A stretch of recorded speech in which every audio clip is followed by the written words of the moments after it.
menyempatkan waktunya untuk hadir dalam acara pertemuan orang tua pada hari ini.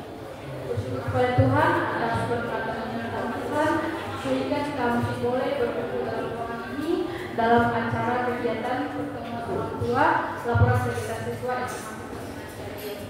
Bapak Ibu sekalian, sebelum kita masuk ke dalam acaranya, berikut saya akan membacakan susunan acara kita pada hari ini. Yang pertama, doa pembukaan dan pujian. Kemudian akan dilanjutkan dengan renungan firman Tuhan. Selanjutnya laporan program sekolah. Kemudian tarian dari yang akan dipersembahkan oleh tim ekskul tari SMA Super Cianjur. Kemudian akan dilanjutkan dengan laporan prestasi siswa. Selanjutnya pengumuman dan akan tutup dengan doa bersyukur. Sebelum kita memulai acara ini, ada baiknya kita minta pertolongan kepada Tuhan agar apapun yang kita lakukan pada hari ini dapat menjadi Bapak Ibu sekalian, saya akan mengajak Bapak Ibu untuk berdoa. Doa akan saya pimpin. Dalam nama Tuhan Yesus kami berdoa. Selamat pagi Bapak, selamat pagi Tuhan. Terima kasih Tuhan atas berkat Tuhan yang boleh Tuhan kami rasakan kepada hari ini. Bapak, sebentar kami akan memulai kegiatan kami untuk orang tua siswa. Bapak, kegiatan ini dalam tangan Tuhan. Biarlah Tuhan yang hadir di tengah-tengah kami. Engkau berkati Tuhan acara ini dari awal pertengahan nanti, sehingga apapun yang Tuhan yang akan kami sampaikan kepada orang tua dapat berjalan dengan baik. Bapak, ke dalam tangan kami serahkan hidup kami. Kami melalui nama Tuhan Yesus kami berdoa. Haleluya, amin. Selanjutnya kita akan bernyanyi dari judul pujian nomor 466. Saya minta Bapak Ibu untuk senantiasa bernyanyi. Kita bangkit berdiri.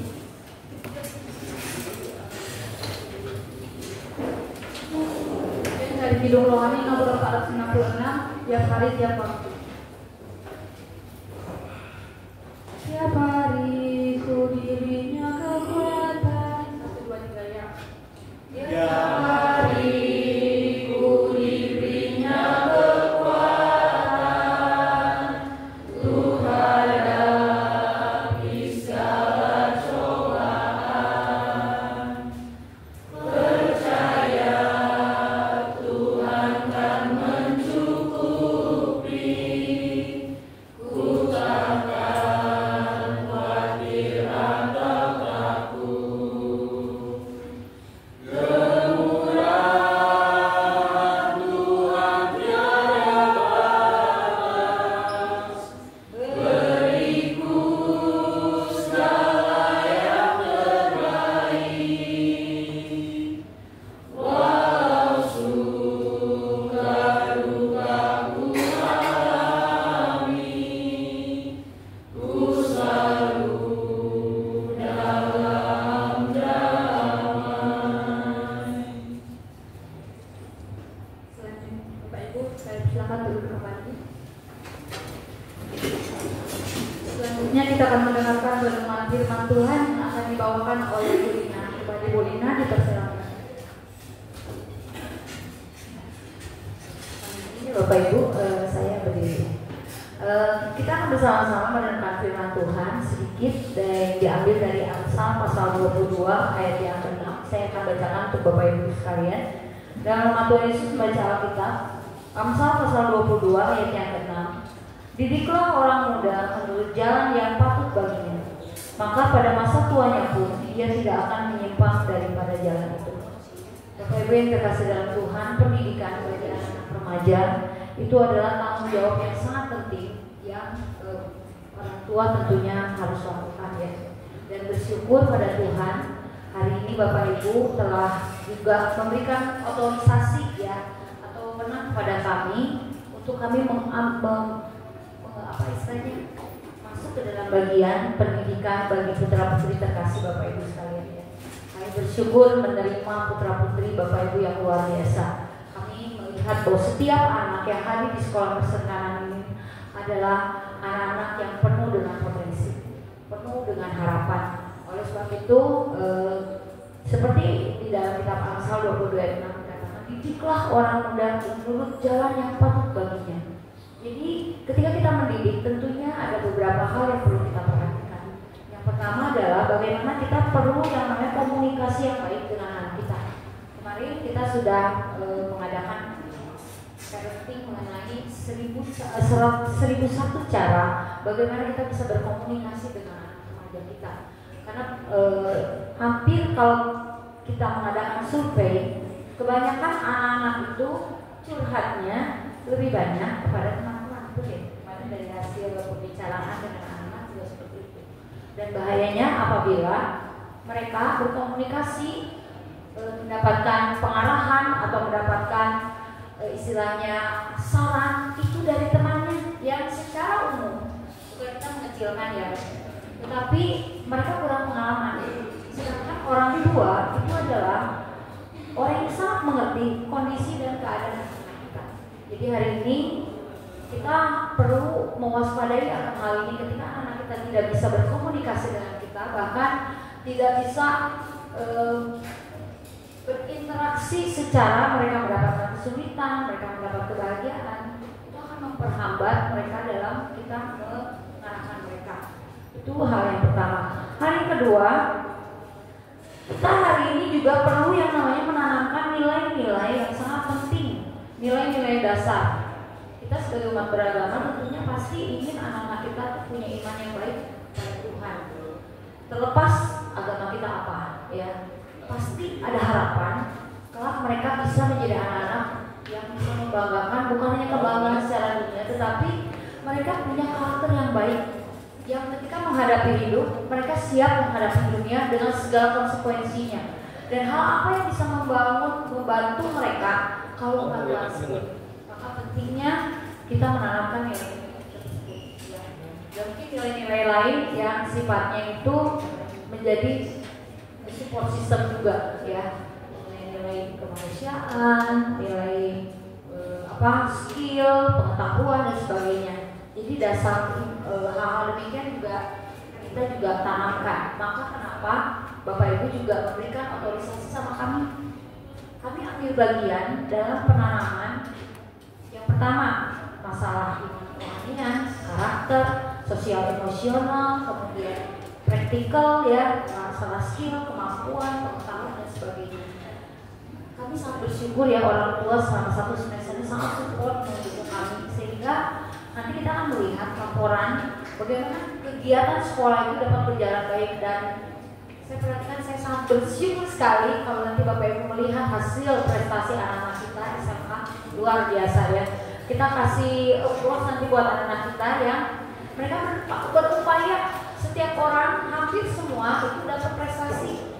Jadi saya sebagai mamahnya di sekolah ini ya, andaikan jadi mama gitu ya, saya sangat bangga dengan anak-anak saya di sini. Semuanya bisa sesuai dengan target kesiswaan ya. Satu anak satu prestasi, itu tuh bisa terrealisasi. Saya sangat bangga. Bahkan ada yang setiap minggu laporan, Bu, saya ikut lomba ini.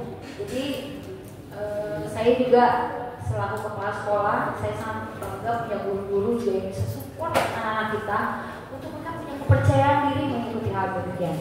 Yang terakhir adalah mari kita berikan ruang untuk anak-anak kita bisa berkembang. Nah, salah satunya adalah ketika mereka dikasih chance, entah di sekolah atau di luar sekolah, mereka melakukan kegiatan-kegiatan yang sifatnya edukasi.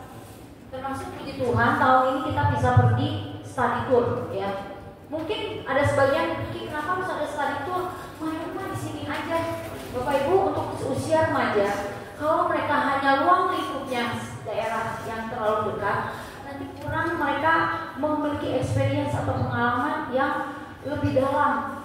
Mengapa kita harus ada kunjungan ke sekolah lain? Kenapa kita harus koneksi sama sekolah lain? Atau kita ngasih kesempatan anak untuk mereka tak melakukan penelitian, mereka presentasi dan sebagainya, karena mereka akan jadi pribadi-pribadi yang kelak akan berdiri dengan 2 kaki mereka untuk memenuhi kebutuhan hidup mereka.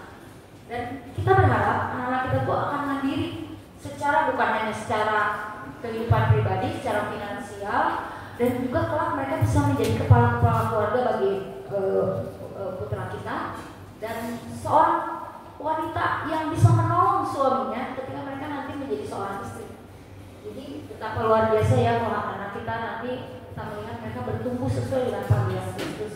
Jadi hari ini nanti ketika kita lihat hasil pembelajaran anak-anak kita dan kita akan evaluasi kalau ada hal yang kelihatannya masih kurang, mari kita kerjakan lagi di semester 2. Kita bergandingan tangan, tanpa orang tua kami tidak ada apa-apa, tanpa otorisasi atau wewenang yang diberikan kami juga tidak bisa berbuat apa-apa untuk anak kami.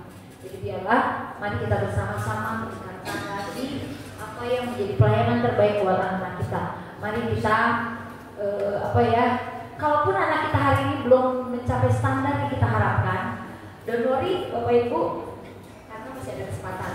Kelas 12 memang tinggal 1 semester lagi, tapi kalau kelas 12 sih kayaknya sudah hampir 80% mereka sudah hampir menyelesaikan nilainya. Saya tinggal mereka memantapkan nilai sampai akhir, tidak lemah ya, karena sebagian besar tidak terima di perguruan tinggi. Jadi jangan sampai mereka melonggarkan kapasitas yang luar biasa ini. Demikian renungan kita pagi ini, biarlah kita bisa mendidik anak-anak kita di masa remaja mereka.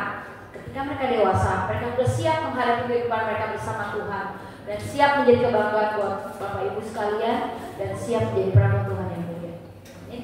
Bapak Ibu, pada hari ini saya mohon izin ya kepada orang tua. Sebentar kita akan melaporkan hasil pembelajaran dan prestasi putra-putri yang terkasih. Cuman hari ini agak spesial. Harusnya kan biasa saya yang menyampaikan dengan wakil kepala sekolah ya. Tapi kami hari ini memberikan kesempatan buat putra-putri terbaik kami untuk mereka yang present. Why? Karena namanya kan saya di awal tahun memberikan program ya Bapak Ibu ya.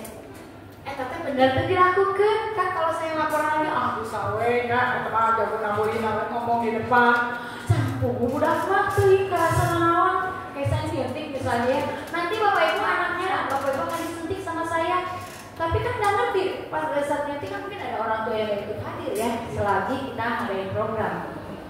Anaknya yang nanti ketahuan disuntik terkuburin kemarin kayak program mah disuntik dipegang juga. Nah hari ini saya minta tolong sama anak-anak terkasih saya untuk nanti presentasi apa yang mereka dapat selama 1 semester. Apakah benar program yang selama ini dicanangkan ini sudah dilakukan? Nah jadi mari kita lihat dari sudut pandang anak supaya kita sebagai orang tua kan cina bahasa remaja terkadang ada gapnya ya. Makanya kemarin judul rata-rata bridging the gap. Bagaimana kita bisa menjadi jadi kita bisa ngecek ya, benar gak ketercapaian program sekolah itu berapa persen. Jadi anak-anak sekian persen, tapi bukan mengurangi rasa hormat saya sebagai orang tua atau sebagai kepala sekolah tempat ini, bukan berarti boleh nama malas mau presentasi. Bukan, saya pengen anak-anak kita itu karena mereka kan ini para pemimpin ya, jadi mereka juga harus siap menghadapi bagaimana cara mereka berhadapan dengan audiens yang levelnya itu lebih tinggi. Jadi kalau mereka udah biasa ya, saya yakin melepas mereka di perguruan tinggi. Ya. Jadi mohon maaf mungkin kalau ada hal-hal tertentu yang kurang jelas, nanti di terakhir ada sesi pertanyaan. Bapak Ibu nanti bisa bertanya dan bisa memberikan statement untuk kita lebih, ayo kita makin erat berpegangan tangannya untuk kita menghantar anak-anak kita kepada masa depan yang lebih sehat. Saya lanjutkan ya, langsung saja. Sesi pertama kita akan masuk ke laporan kegiatan sekolah yang akan dipresent sama Ketua OSIS masa bakti 2023-2024 ya.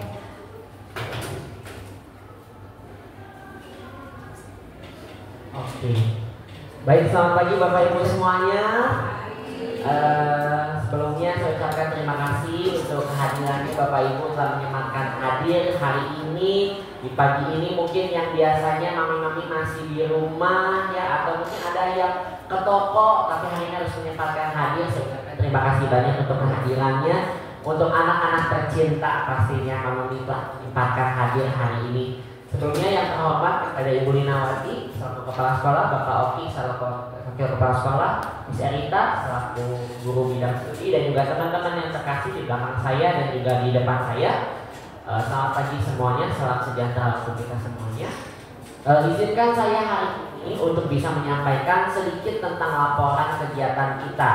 Mungkin kalau Bapak Ibu lihat ya, Kanaan itu sibuk banget ya. Bisa seminggu itu pergi keluar kota aja 3 kali. Belum lagi ada aktivitas A, aktivitas B. Hari ini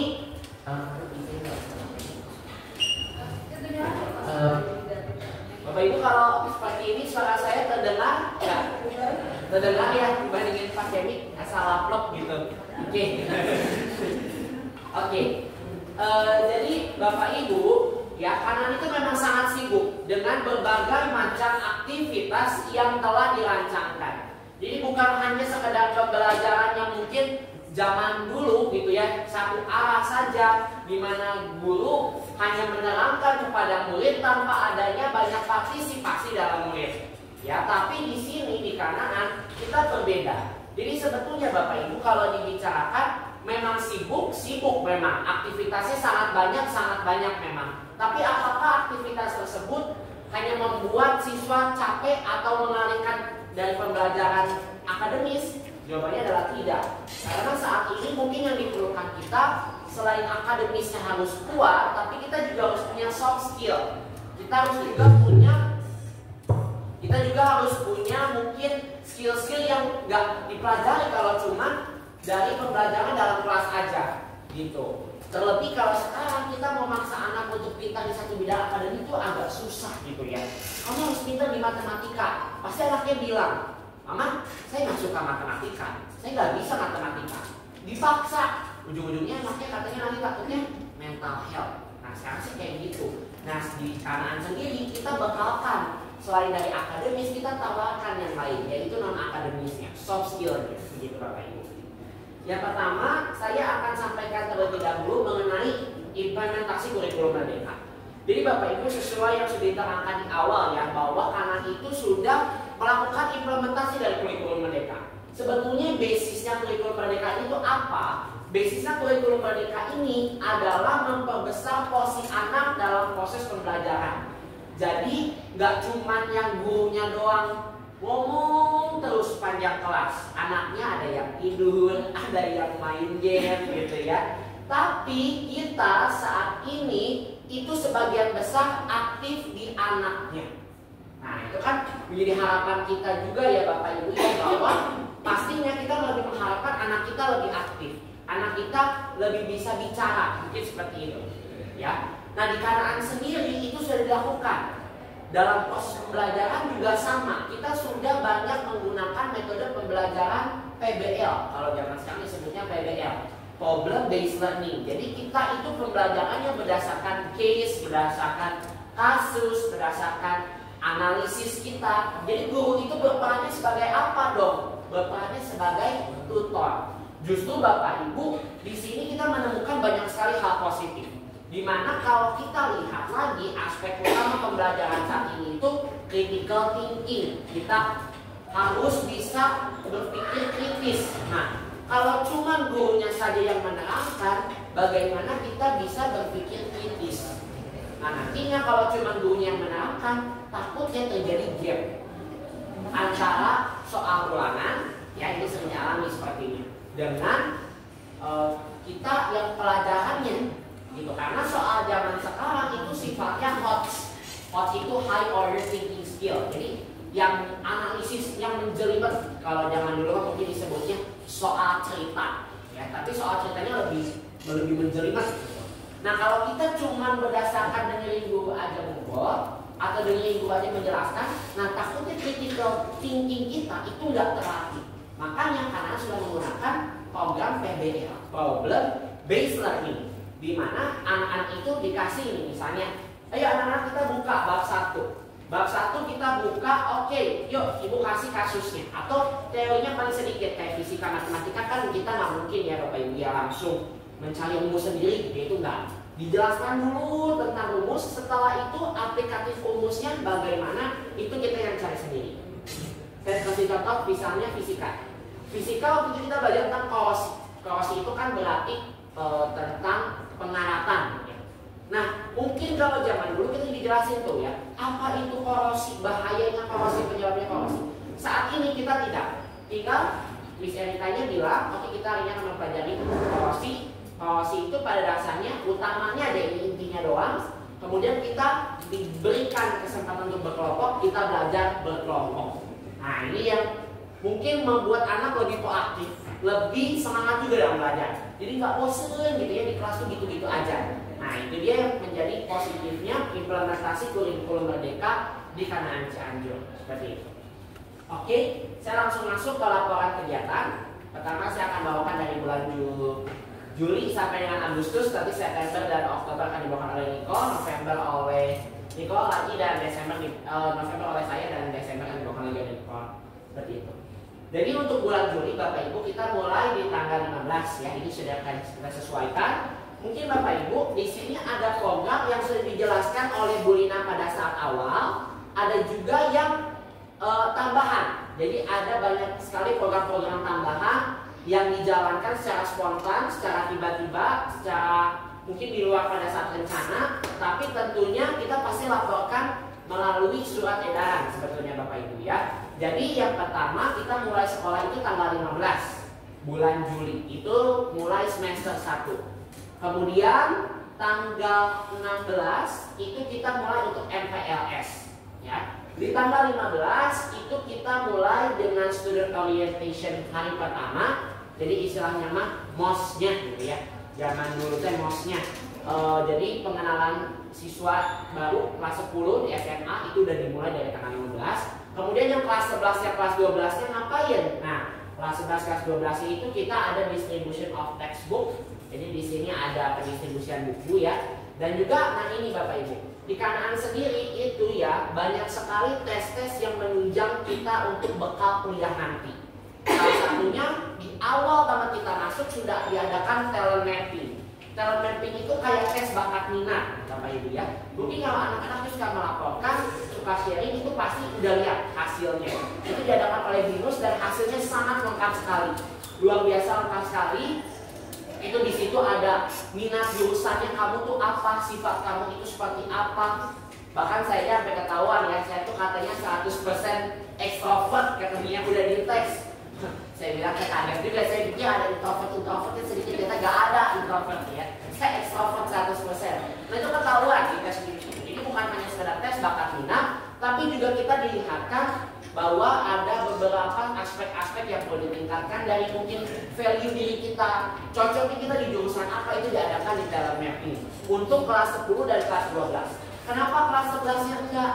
Kelas 11-nya sudah dilakukan di kelas 10 atau memang nanti dilakukan melalui platform lain.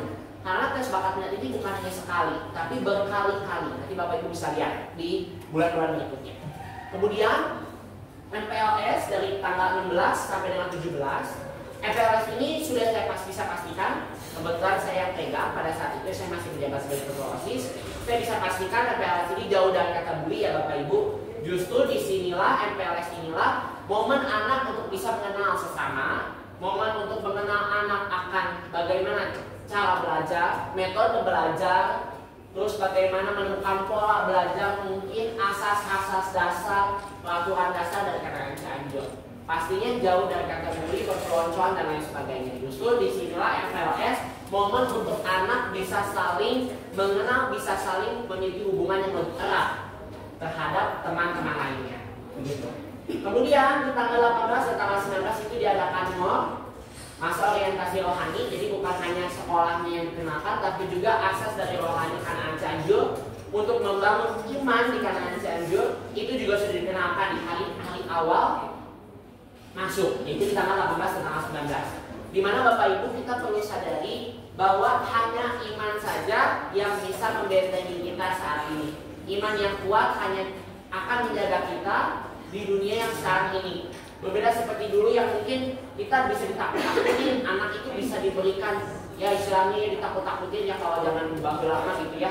Kamu main di atas jam maghrib, nanti kamu diculik kalau wewe katanya. Dari dulu ya. Sekarang nggak bisa, mama nggak ada kalau wewe, bohong itu mah. Di TikTok juga nggak ada cenah tuh. Ya itu mah contoh ya. Nah tapi sekarang hanya apa yang bisa? Hanya iman. Jadi iman di Kanaan Cianjur itu udah pasti dikembangkan anak-anaknya Bapak Ibu sudah pasti kita selalu dibentengi oleh salah satu hal yang nggak boleh kita lupakan, yaitu iman kita. Kemudian ini baru juga masuk, Bu Lina, sudah ada kampus tour. Ya, kenapa Meni sibuk nyari kampus, Meni sibuk kunjungin kampus? Ini penting sekali Bapak Ibu. Sampai saya aja merasakan sendiri ya. Di tanggal 20 ini kita kunjungan ke Maranatha, berarti baru hari kelima kita masuk. Ya, kita langsung kunjungan ke Maranatha. Kita Maranatha pada saat itu lagi mengadakan Maranatha Vaganza. Jadi Maranatha Vaganza itu acara tahunannya Maranatha, open house-nya Maranatha. Ya, dan pada saat itu banyak banget tawaran beasiswa, ya, yang cukup besar dan ada potongan tambahan. Nah, termasuk hasilnya hasil dari Maranatha Vaganza, saya diterima di Maranatha jurusan kedokteran dengan beasiswa yang harusnya 50 juta, itu sudah beasiswa paling besar. Ditambah lagi dengan pada saat itu kita ikut Maranatha Vaganza, yaitu sebesar berarti 25 juta potongan tambahan khusus di Maranatha Vaganza. Jadi kalau pada saat itu kita daftar dapat tambahan 25 juta. Lumayan kan Bapak Ibu ya, 25 juta lumayan banget, dan akhirnya saya diterima dengan memang diskon yang sesuai. Jadi 75 juta totalnya seperti itu. Kemudian di tanggal 25 kita ada seminar belajar dengan alumni. Nah, seminar belajar ini juga menjadi salah satu poin yang bisa kita lihat sangat baik di Kanaan, bahwa Kanaan itu tidak memutus hubungan dengan para alumni. Jadi bukan hanya kita, murid dan guru saja yang berperan, tapi semua aspek yang berperan. Jadi bisa dari alumni, bisa juga mungkin dari beberapa orang tua, pada saat itu mungkin Mama Klak ya, sehingga saya Mama Klak, Mama Yer, itu juga ikut kan menjadi juri di kalau nggak salah bulan bahasa ya Bu ya, di bulan bahasa. Jadi semua pihak itu dilibatkan kan, seperti itu. Kemudian di tanggal 29 ECA itu ekstrakurikuler ya Bapak Ibu ya, semester 1 itu sudah dimulai. Kemudian di tanggal 31 kita kunjungan kampus lagi, 1 bulan baru 15 hari sekolah sudah ada kunjungan lagi, yaitu di Uniji. Uniji juga sudah menghasilkan satu jebolan nih. Di sini ada Chelsea yang masuk ke Uniji dengan beasiswa 100%. Betul Ibu Lena ya, 100%. Seperti itu. Jadi memang kunjungan kampus ini, apalagi untuk kita ya kelas 12 itu udah pasti berguna banget. Ya, karena kita bisa langsung lihat kampusnya, bisa ketemu bahkan dosennya. Kayak kemarin Maranatha itu dosennya turun. Ya. Jadi kayak aku ketemu dosen waktu itu kalau nggak salah patologi. Ya. Jadi ketemu dosennya langsung bisa ngobrol. Seperti itu. Oh, mohon maaf, saya lupa. Nah, ini satu lagi, kita juga ada kunjungan ke SMA Jakarta, SMA Kanaan Jakarta yang ada di KAN, ya. Jadi kita ada studi banding, kita sesama Kanaan itu juga ada studi banding ya Bapak Ibu ya. Baik ke Kanaan yang sama-sama National Plus, kita kan kategorinya National Plus ya Bapak Ibu ya. Ada juga Kanaan Global. Nantinya di presentasi Niko kalau nggak salah, mereka kunjungan juga ke Kanaan Global. Ya, jadi bukan hanya lokalnya aja, tapi juga global. Di sini kita juga bisa mengenal banyak teman baru, culture belajar mereka di Jakarta itu seperti apa, itu kita adakan. Dan waktu itu kombinasi antara OSIS dari SMA Kanaan Cianjur dengan kolaborasi OSIS SMA Jakarta. Gitu. Dan sampai saat ini kita masih banyak sekali berhubungan ya dengan OSIS itu, nah masih sering chat-chatan yang kita bikin teman baru juga. Oke, kemudian di bulan Agustus, nah Bapak Ibu di sini tanggal 1 itu pembuatan presentasi pembuatan portofolio. Nah, portofolio itu apa sih? Ibaratkan kalau kita melamar kerja itu CV, Bapak Ibu ya. Jadi kan kalau kita melamar kerja ada track record ya. Oh, ini prestasinya ini, kegiatannya ini, background pendidikannya ini. Nah, itu yang ada di portofolio.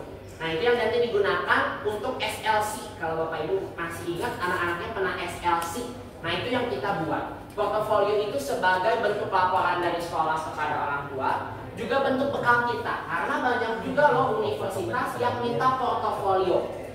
Atau pada saat nanti kita pembuatan esai itu jadi kayak penggambaran tentang diri kita, ya panjang gitu ya, tentang cerita kita, biografi lah ya. Seperti itu kurang lebih, yang nantinya dilampirkan untuk syarat beasiswa ke luar negeri atau beasiswa yang sangat besar, 100% misalnya seperti itu. motivation letter juga kadang ada. Nah itu bisa dibantu perbuatannya dengan portofolio, karena kita nggak akan lupa tuh aktivitas-aktivitas apa, pengabdian kita ada semua di portofolio. Begitu. Dan itu presentasinya itu diawali di kelas 10, jadi kelas 10 juga udah punya, sampai dilanjutkan terus sampai dengan kelas 12. Di mana? Di Google Sites. Jadi sekarang udah zamannya online ya, sudah tidak lagi pakai buku yang handal ya, buku handal nanti bisa hilang, kasalip lah, ya kan? Sekarang aku suka tanya kasih papi, coba kau mau lihat portofolio papi, lu sering kemana kau nggak pindah imah 3 kali, mah nggak sudah imah, kasalip di mana, keluaran itu portofolio, bisa ada ya bapak ibu ya, nah sama-sama mau hilang, nggak ada linknya ya, sistem basisnya kan sudah cloud seperti itu. Kemudian kita juga ada klub belajar, saya ekstrakurikuler yang udah sangat beragam itu. Kita juga kerjasama dengan BINUS untuk ekstrakurikuler. Satu lagi kita juga ada klub belajar. Klub belajar ini itu fungsinya untuk mempersiapkan anak-anak bapak ibu yang mungkin ada minat ke arah OSN. Ya OSN itu Olimpiade. Ya OSN, O2SN, apa tuh ya? Ada yang kemarin lah ya kayak KTI dan lain sebagainya. Jadi yang berbau dengan Olimpiade, anak-anak punya kemampuan lebih itu bisa mengikuti klub belajar. Ya, dan ini sifatnya begini karena betul-betul yang hanya memang interest atau memang mau saja untuk nanti diarahkan ke berbagai macam lomba olimpiade. Jadi ini bersifatnya biasanya akademis. Kemudian di tanggal 15, nah selain kita ada kunjungan ke kampus, ya mungkin ada beberapa anak yang waktu itu berhalangan hadir, sakit ya. Anaknya kalau nggak juga, misalnya emang nggak mau ikut atau belum berkesempatan ikut, tenang bapak ibu kita datangin kampusnya ke sini. Waktu itu juga banyak ya bapak ibu yang hadir ya, saya ucapkan terima kasih di EduFair. Jadi EduFair itu mengundang kampus-kampus ke sekolah di sana. Nah selain itu bapak ibu di EduFair ini khususnya kita ya anak-anak OSIS itu betul-betul dilatih untuk menjadi zaman sekarang IO ya, ya. Kanaan punya IO ya, Kanaan event organizer ya. Kita latih jiwa kita, kerjasama kita di acara EduFair ini karena acara EduFair ini sangat besar ya bapak ibu ya. Kita berlatih untuk berdiri dengan kampus-kampus, dengan kakak-kakak kampus dari yang lain. Nah itulah ya kita berlatih di EduFair. Kemudian bahasa, bagaimana bahasa juga kita sudah bisa lihat ada English and Mandarin Student Proficiency Test for Grade 10. So ini itu kayak tes yang mendasari sampai mana sih level bahasa Inggris kita, sampai mana sih bahasa Mandarin kita, sehingga guru bisa menyesuaikan pembelajarannya. Ya. Kemudian sesuai dengan peraturan pemerintah, zaman sekarang tidak ada UN tapi adanya ANBK. Kalau mau diomongin mah sama aja sih bapak ibu ya. Saya soal nanti gitu ya. Oh pandai soal nanti gitu ya. Sampai mata saya picak dah udahnya beli itu tetes mata saya panjang banget, tapi itu memang sangat baik karena bersifat literasi dan numerasi. Ini sudah tidak ada lagi tuh yang ilmu pasti, ini sudah nggak ada. Ya, jadi hanya adanya kita menganalisis. Kalau kita rajin baca, mah ya bapak ibu hasilnya pasti bagus.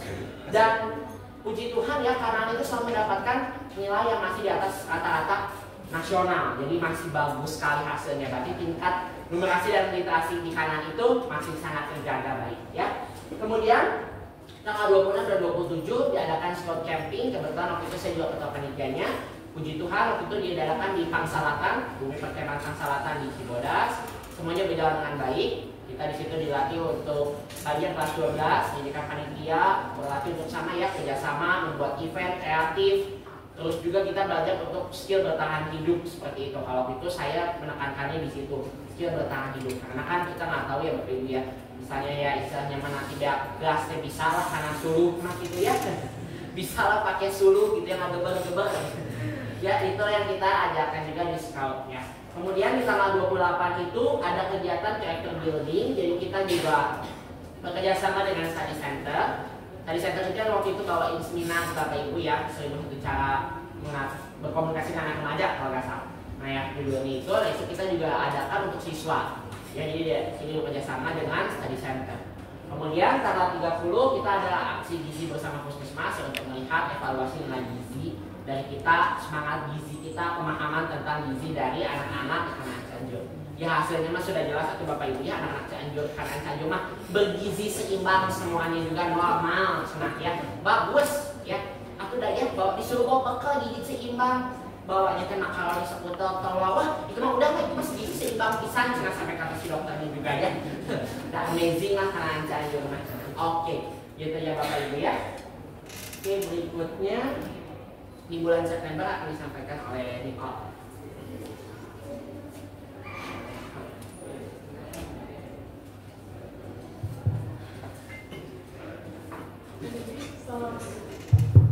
Selamat pagi semuanya, saya Nicole, selaku Ketua OSIS masa bakti 2024-2025.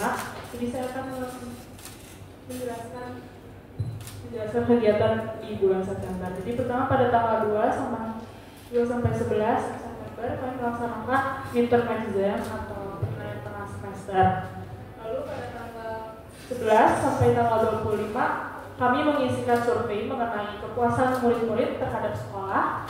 Lalu pada tanggal 13 kami juga ada cut off scores, di mana pada hari itu semua penilaian tugas-tugas harus sudah selesai semua. Lalu pada tanggal 13 sampai tanggal 14 itu merupakan registrasi, di mana kami mengatur jadwal atau jam yang akan kami lakukan untuk pembagian rapor. Lalu pada tanggal 12 sampai tanggal 13 ada remedial untuk bagi murid-murid yang masih di bawah KKM untuk penilaian tengah semesternya. Lalu pada tanggal 17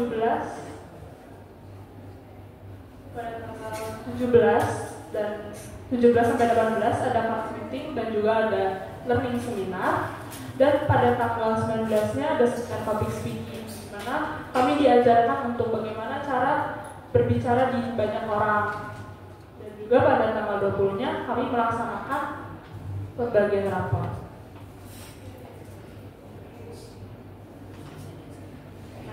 Selanjutnya, untuk pada tanggal 23 ada rafting untuk kelas 11, di mana pada rafting ini kita diajarkan untuk bisa menangkan diri kita sendiri. Dan juga pada tanggal 24-nya ada holiday break dari kelas 10 sampai kelas 12. Lalu pada tanggal 25 ini, di mana semester 2-nya mulai, dan pada tanggal 26 kita mempresentasikan hasil P5 dari satu semester tersebut. Nah, pada tanggal 30-nya ada study tour yang kami laksanakan selama 5 hari, dan pada kita ke Malang, Bromo, dan juga Jogja. Jadi pada study tour juga kami diajarkan kayak dari histori dari Candi Borobudur atau enggak juga dari Ratu Boko yang kami kunjungi. Pada bulan Oktober tanggal 10 kami ada kampanye OSIS, di mana kami mempresentasikan untuk calon ketua dan wakil ketua OSIS, mempresentasikan visi dan misi dan juga program kerja yang akan mereka lakukan. Lalu pada tanggal 17-nya merupakan OSIS election, di mana para murid-murid memvoting untuk pemilihan ketua dan wakil ketua OSIS yang baru.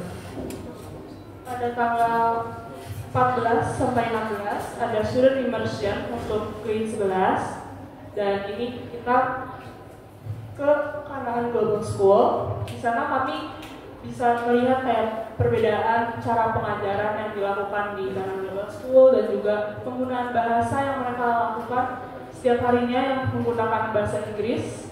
Dan juga pada tanggal 30 sampai 1 November akan retreat untuk kelas 11 dan juga kelas 12. Dan pada tanggal 20 ini kalian juga berpartisipasi dalam kebaktian penyelenggaraan iman pujian di Gereja Sujati, di mana kami memberikan persembahan pujian di kegiatan KPI tersebut. Lalu pada tanggal 10 ada tes P4 AKI, dan ada juga pendidikan di luar negeri, di mana kami diberikan pendidikan untuk bagi murid-murid yang ingin melanjutkan perguruan tinggi, terkhususnya ke luar negeri. Pada tanggal 10 juga kami melaksanakan skill class, di mana kami dari pembuatan kue, membuat es krim, dan juga pengetahuan tentang kopi. Lalu pada tanggal 14 sampai 20 juga ada collaboration learning dengan SD, di mana menjadi pembina dan juga pendamping di pramuka, serta pengirim tampilan dari kebaktian penyelenggaraan iman di Gereja Yesus Kristus.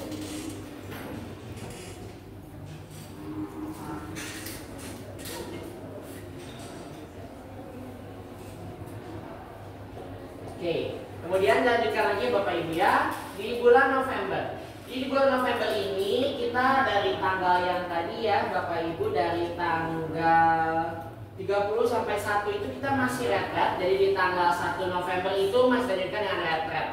Jadi retret ini itu adalah aktivitas penyegaran kekuatan iman sebetulnya Bapak Ibu ya, dimana kita diingatkan kembali yang tadi saya bilang di awal juga, bahwa hanyalah iman yang bisa kita andalkan untuk menjaga diri kita saat ini. Jadi kan iman dari anak-anak masing-masing gitu ya. Soalnya kan gak mungkin ya Bapak Ibu ya, apalagi udah SMA ditutur-tutur kemana-mana ya, tampaknya harus ikut kemana-mana. Gak mau ya, kadang ngopi sama teman aja, mau dijemput ya gak usah, Grab aja bisa kok. Ya sudah semakin bebas ya anak-anak itu, dan yang bisa membatasi kita dari segala hal yang buruk itu hanyalah iman ya, iman dan takut akan Tuhan. Jadi disinilah peran iman dan juga retret yang diadakan oleh Kanaan Cianjur. Ditambah lagi retretnya sekarang sudah lebih menyenangkan, lebih variatif kegiatannya, gak cuma sesi gitu ya, enggak, tapi juga banyak sekali hal. Kemudian Bapak Ibu di tanggal 4 itu kita kunjungan belajar. Kunjungan belajar ini tuh bentuk kita juga dalam charity ya, atau bentuk kita juga dalam pengabdian kepada masyarakat sekitar. Ya, termasuk salah satunya kita seringkali mengajar, ya, berbagi kasih melalui mengajar. Pastinya di SMP Harapan Kasih Bangsa, dan kita juga bertemu di SMP NY Cipanas.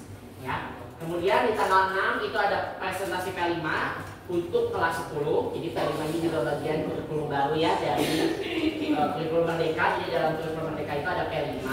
P5 ini juga aplikatif banget kehidupan. Kemudian tanggal 7 kita ada charity lagi.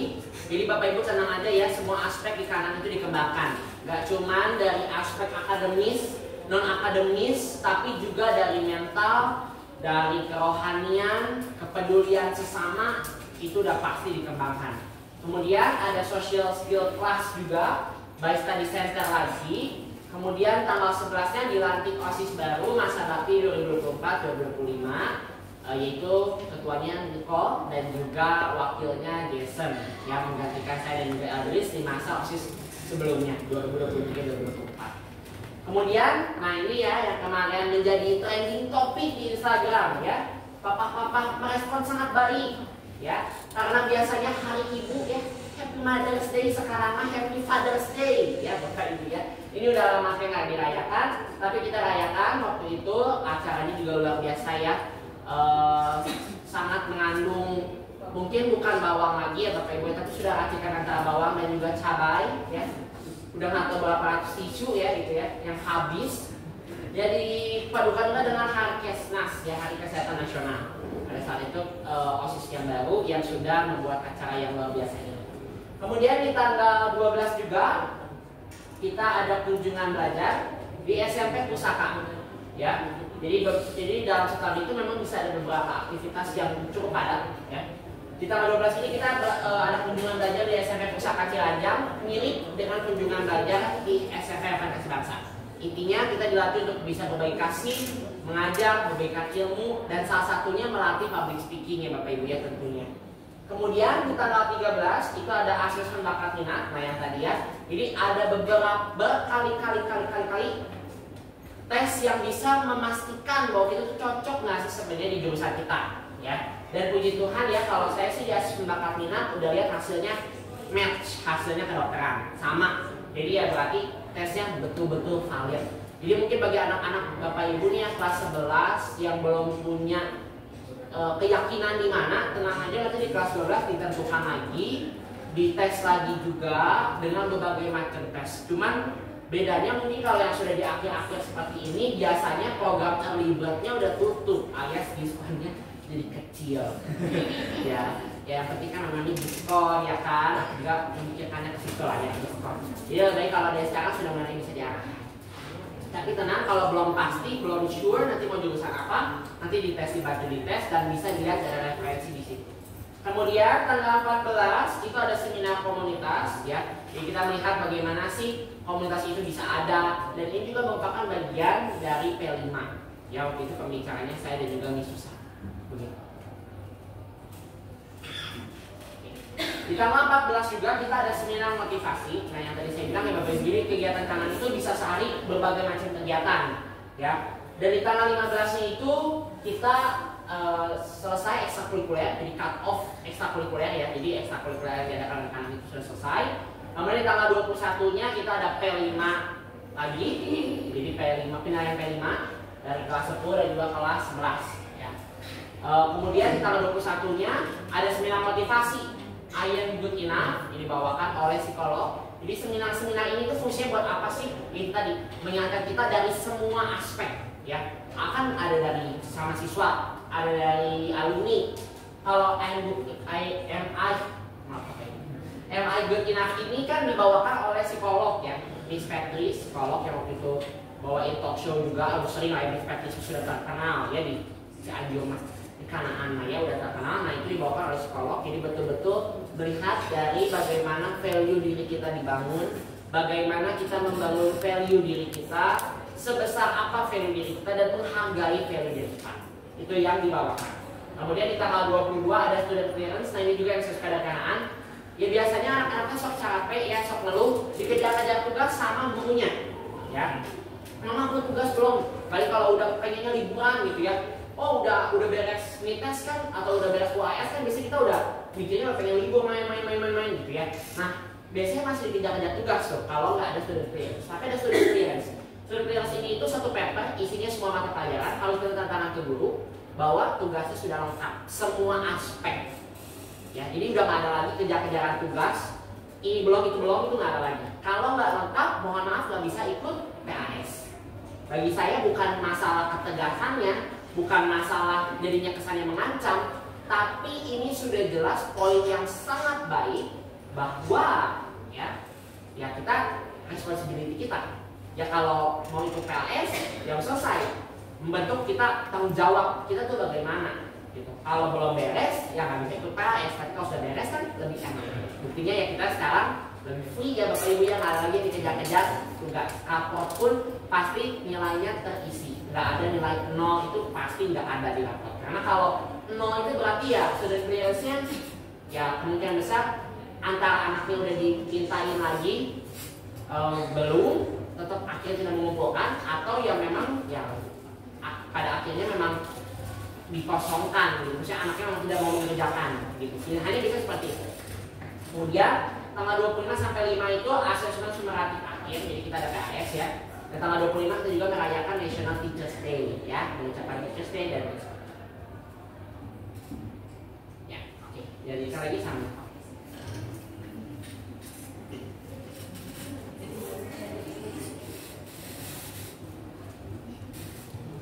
Jadi selanjutnya pada bulan Desember pada tanggal 4 sampai 5 kami ada LDK untuk member OSIS, di mana kami diajarkan untuk bagaimana menjadi kepemimpinan yang baik. Lalu pada tanggal 6 ada social activity dari grade 10 sampai grade 12, di mana kami mengajar di SDN Kopo dan juga SDN Pasar Suhu. Lalu pada tanggal 21 November sampai 7 Desember kami melaksanakan turnamen basket pas sore, di mana kanal ini bukan hanya meningkatkan kita secara akademik, tapi secara akademik juga, terkhususnya di bidang olahraga. Nah, jadi puji syukur tim basket putri pada kesempatan kali ini dapat memenangkan juara 3 pada turnamen basket pas sore. Lalu pada tanggal 9 ada tes pra-TOEFL dari grade 10 sampai grade 12, di mana tes pra-TOEFL ini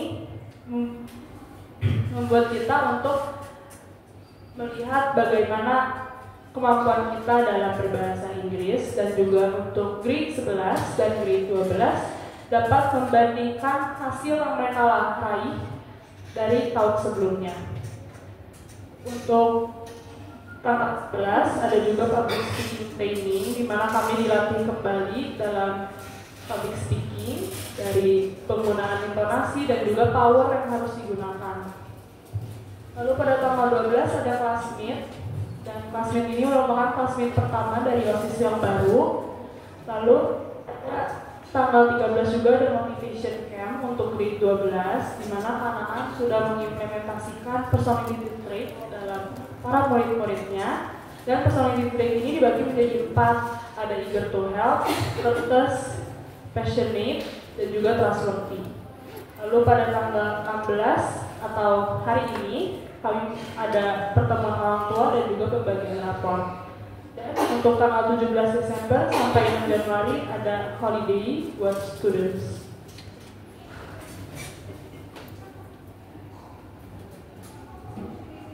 Tanggal 17 Desember sampai 7 Januari.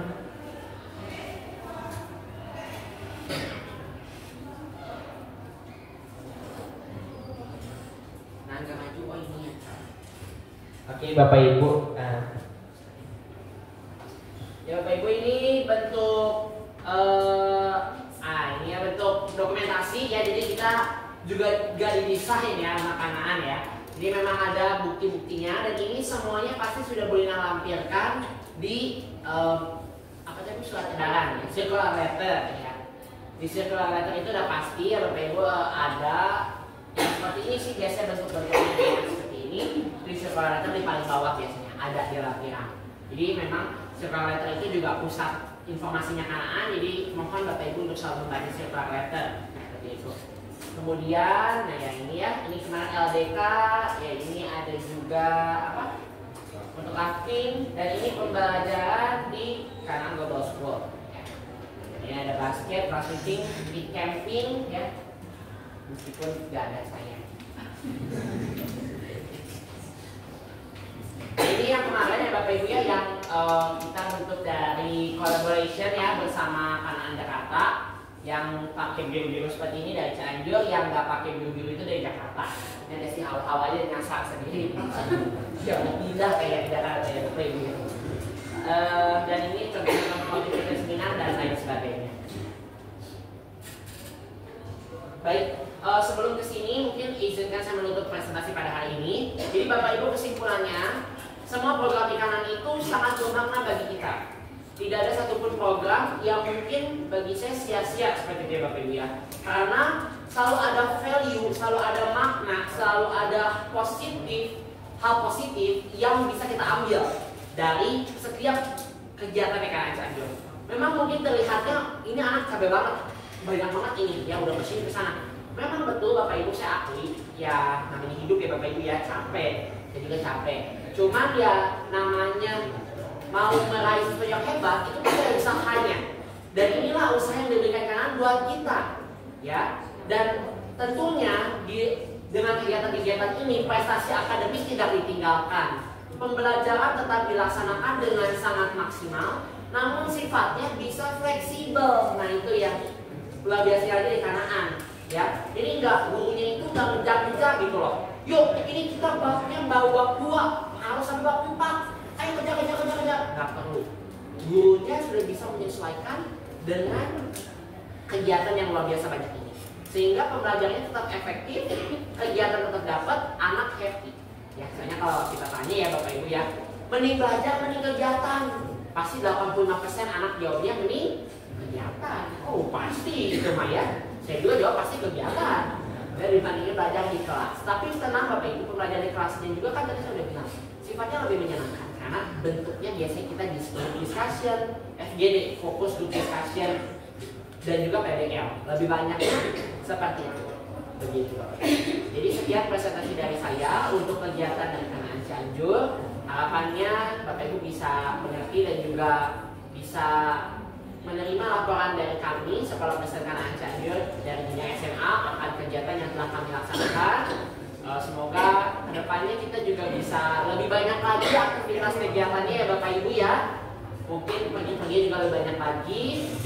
Biasanya di semester 2 juga nanti lebih banyak lagi ya Bapak Ibu ya. So nanti lihat coba di Januari biasanya udah pergi lagi nih nanti nih. Kemana nih nanti kita lihat. Biasanya seperti itu. Sekian ya presentasi dari saya. Saya ucapkan terima kasih. Shalom dan Yesus.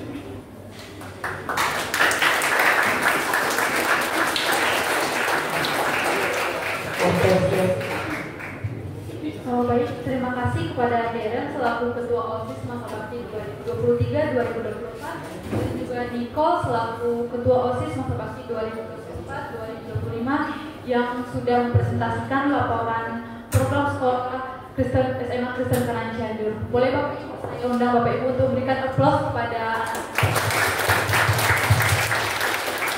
luar biasa, puji Tuhan, semua kegiatan program sekolah dari bulan Juli sampai bulan Desember semua terrealisasi dengan baik. Baik Bapak Ibu, selanjutnya kita akan menyaksikan tampilan tarian yang akan dipersembahkan oleh tim School Tari SMA Kristen Kanan Cianjur.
Bapak Ibu, selanjutnya kita akan mendengarkan berbagai prestasi siswa yang sudah diraih oleh siswa-siswa di SMA Kanan Cianjur yang akan disampaikan oleh Wakil Ketua OSIS masa bakti 2024-2025. Waktu dan tempat dipersilakan.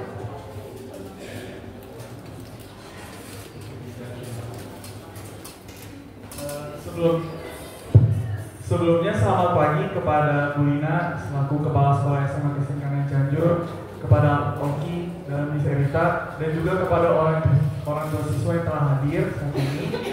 Perkenalkan, nama saya Jason Nicholas. Saya selaku Wakil Ketua OSIS masa bakti 2024-2025, dan juga saya akan ditemani oleh Ko Eldridge, Wakil Ketua OSIS masa bakti 2023-2024. Pada hari ini saya akan menyampaikan laporan prestasi siswa semester 1 tahun pelajaran 2024-2025.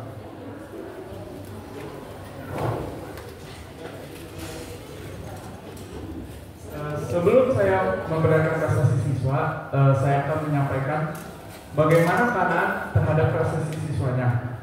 Nah, di kanan ini mereka mendorong semua siswa untuk memiliki prestasinya masing-masing, maupun secara akademik ataupun non-akademik.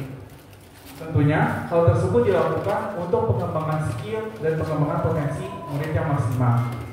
Dan juga dengan prestasi yang diraih dapat memudahkan murid untuk memasuki universitas yang diharapkannya melalui beasiswa. Boleh dilanjut. Selanjutnya ini adalah list prestasi yang diraih oleh siswa-siswa kita dalam satu semester.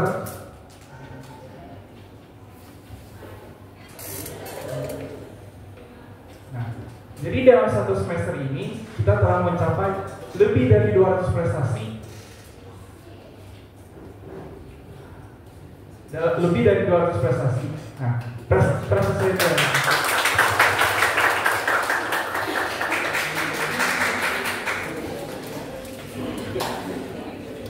Nah, prestasi yang diraih ini bukan hanya dari beberapa siswa saja, tetapi hampir dari seluruh siswa SMA Kanan meraih prestasi ini. Jadi setiap murid pastinya sudah memiliki prestasi masing-masing ya. Nah, kebanyakan dari lomba yang kita ikuti ini adalah lomba online. Kenapa sih kita kebanyakan ikutnya lomba online? Kenapa nggak ikut lomba yang website aja? Mungkin kelihatan lebih bergengsi atau ada kompetisinya. Nah, jadi di lomba online yang kita ikuti ini bukan lomba online yang biasa aja, tapi lomba online yang diadakan dan diakui oleh Puskesmas, yaitu Kementerian di bidang pengembangan prestasi nasional. Jadinya prestasi yang kita raih ini bisa digunakan untuk menjadi pendukung dalam meraih beasiswa di universitas yang kita harapkan. Selain itu, dari mengikuti lomba yang lain ini, kita memiliki benefit-benefit lainnya, seperti menghemat biaya dan menghemat waktu.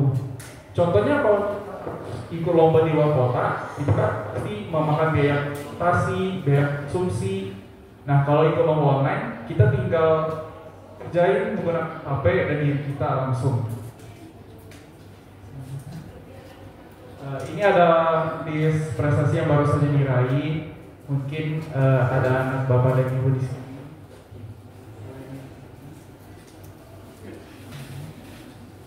Nah, jadi prestasi yang kita raih ini juga bukan prestasi biasa saja ya, dan juga pastinya prestasi yang bergengsi.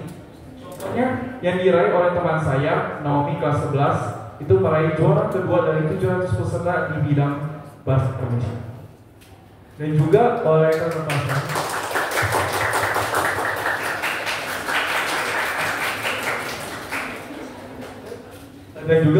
kelas saya yaitu Ci Vanessa yang meraih prestasi menjadi finalis dalam Miss Chester dalam bahasa Inggris.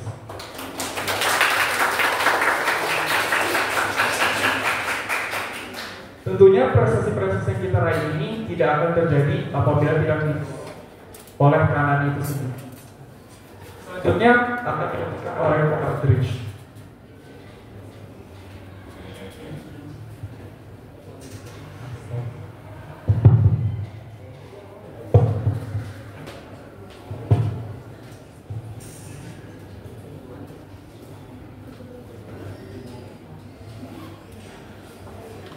Baik, selamat pagi Bapak Ibu sekalian, saya Eldridge dan akan melanjutkan presentasi dari Jason tadi.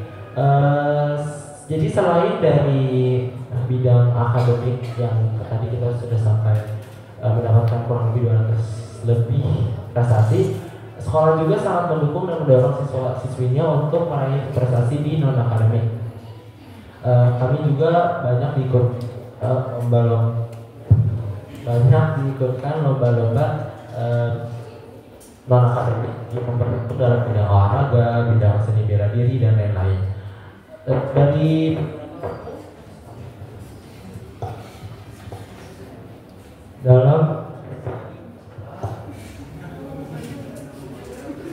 Dari beberapa lomba-lomba yang telah kami ikuti oleh sekolah, kami berhasil meraih beberapa prestasi. Yang pertama yaitu tim basket putri kami yang berhasil mendapat juara 3 dari ajang lomba Pasar Sore divisi 2 di BSNY. Dan memang yang tim putra kami juga mengikuti lomba tersebut, namun sayangnya belum berhasil mendapat sebuah juara. Tentunya ini sangat mendukung perkembangan prestasi dalam ekskul basket kami atau tim basket kanan sendiri. Yang kemudian yang kedua ada dari murid kami kelas 10 Alexandro El Nino yang berhasil mendapatkan medali perak dalam kejuaraan daerah karate dan di Cup Cianjur Jawa Barat. Dan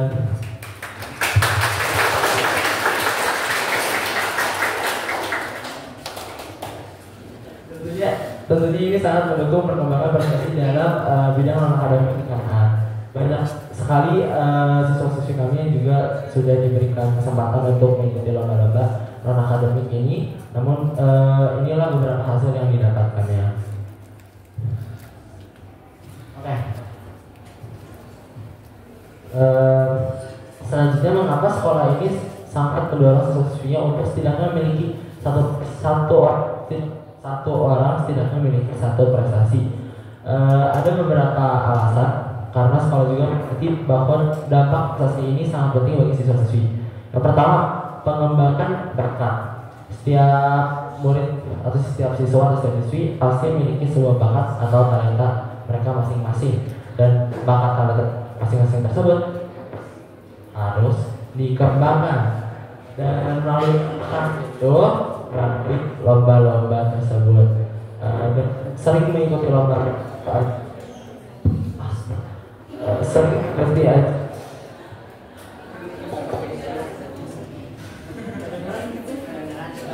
Kalau diri kedengaran. Selain yang pertama adalah mengenai bakat. Tadi setiap siswa-siswi memiliki bakat mereka masing-masing dan bakat mereka tersebut harus dikembangkan. Dan dikembangkan di mana?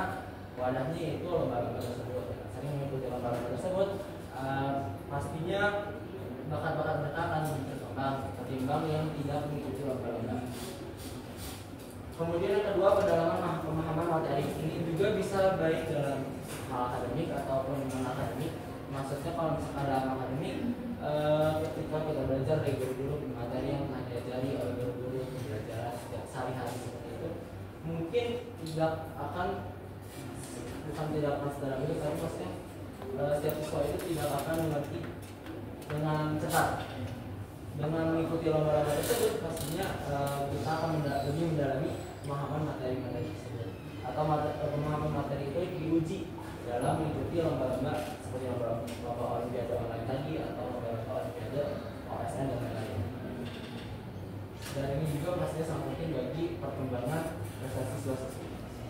Dan sama halnya dalam bidang non akademik juga atau olahraga, misalkan apa yang sudah dilatih oleh pelatihnya setiap ekskul, basket atau karate, itu diuji dalam mengikuti lomba-lomba tersebut dan prestasi. Itulah bonus dari pemahaman materi yang sudah kita dapatkan. Dan yang terakhir ada sertifikat. Ini yang menjadi sangat penting bagi kami semua, terutama siswa-siswi, dan pastinya siswa-siswi kelas 12 juga pasti sudah merasakan bahwa betapa pentingnya sertifikat yang mendapatkan dari prestasi-prestasi tersebut atau lomba-lomba yang telah diikuti.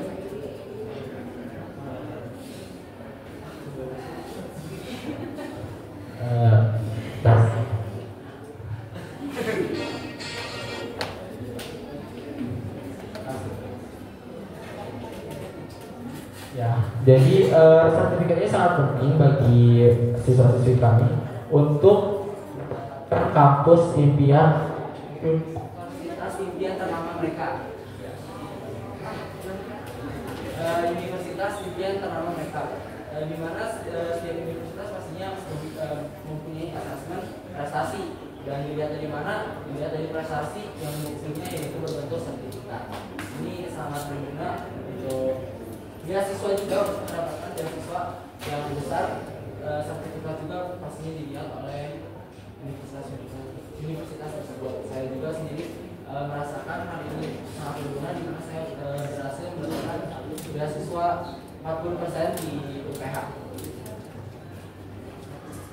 Jadi inilah hasil-hasil dari prestasi-prestasi siswa kami, di mana baru semester 1 tetapi sudah kurang lebih 13 dari 15 orang di kelas 12 sudah mendapatkan perguruan tinggi impian mereka. Dan sejatinya seperti kata prestasi tadi itu sangat berguna, di mana Darren mendapatkan beasiswa tertinggi di Manasata, jurusan kedokteran dan lain-lain. Walaupun ini 12 duanya lagi itu menunggu tahun depan karena mereka mengincar perguruan tinggi negeri yang baru membuka di tahun depan. Kita harap prestasi yang mereka raih dapat berguna untuk mereka di asesmen SNBP dan SNBP.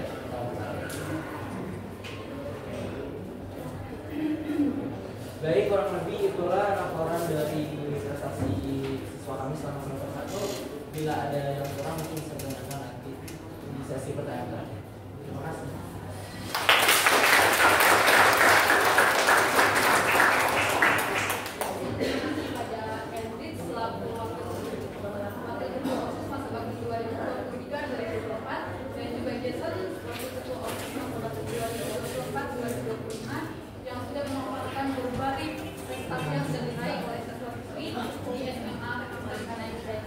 Jadi Bapak Ibu sekalian tidak usah khawatir lagi, karena SMA Kesan Kanan Cianjur akan selalu mendukung dan mendorong anak-anak kita untuk mengikuti berbagai lomba, mau lomba akademik dan lomba non akademik, untuk mengembangkan kemampuan yang ada dalam diri siswa-siswa kita.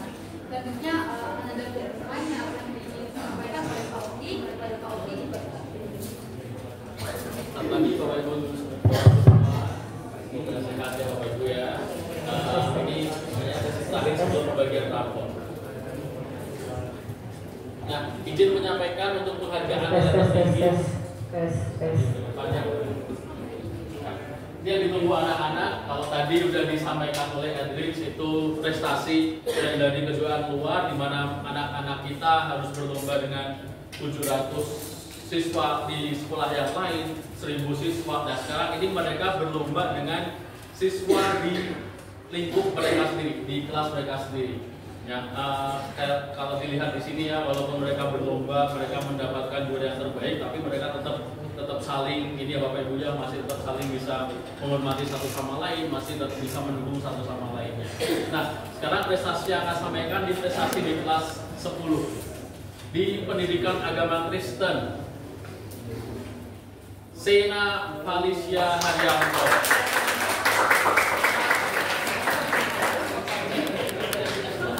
Boleh Siena boleh maju ke depan. Nanti untuk sertifikatnya ke wali kelas ya saat pembagian rapot ya Bapak Ibu ya. Siena boleh ke depan. Pendidikan Pancasila, Sena Felicia Haryanto.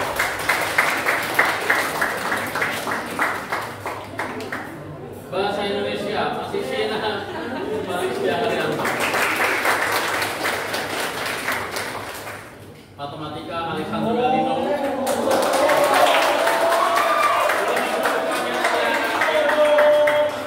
Bahasa Inggris Joan.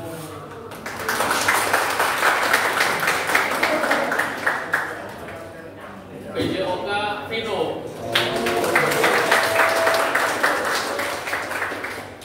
Untuk mata biologi Alexandra Elino sama Joan.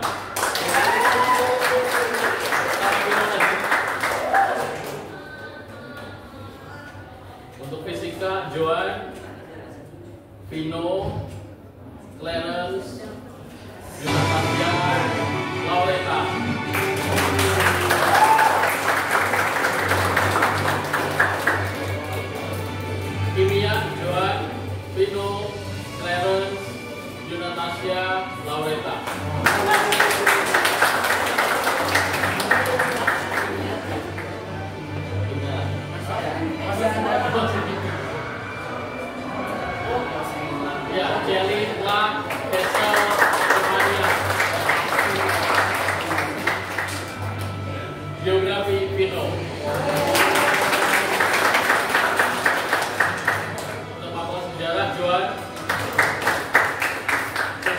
Yuvino. Ekonomi Oscar. Informatika Laureta. Bahasa Inggris Cherry. Seni rupa Reva. Bahasa Sunda Joan. Bahasa Mandarin Reva. Ya, boleh anak-anak yang tadi presentasi silakan maju untuk difoto, untuk didokumentasikan.